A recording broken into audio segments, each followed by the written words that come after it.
Do not be anxious about anything, but in every situation, by prayer and petition, with thanksgiving, present your requests to God. Philippians 4 verse 6. When our daughter and her fiancé began receiving wedding presents, it was a happy time. One gift they received was a bench cabinet that had to be assembled, and I volunteered for the task, because they already had so much to do to prepare for the wedding. Although it took a couple of hours, it was much easier than expected. All of the wooden pieces were pre-cut and pre-drilled, and all the hardware for assembly was included. The instructions were virtually foolproof. Unfortunately, most of life isn't that way. Life doesn't carry with it simple instructions, nor do we find all of the necessary parts in hand.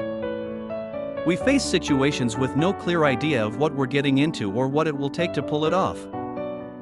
We can easily find ourselves overwhelmed with these difficult moments. But we need not face our burdens alone. God wants us to bring them to Him. Do not be anxious about anything, but in every situation, present your requests to God. And the peace of God will guard your hearts and your minds in Christ Jesus. Philippians 4 verses 6 to 7. We have a Savior who understands and offers His peace in the midst of our struggles. Stayed upon Jehovah, hearts are fully blessed, finding, as He promised, perfect peace and rest.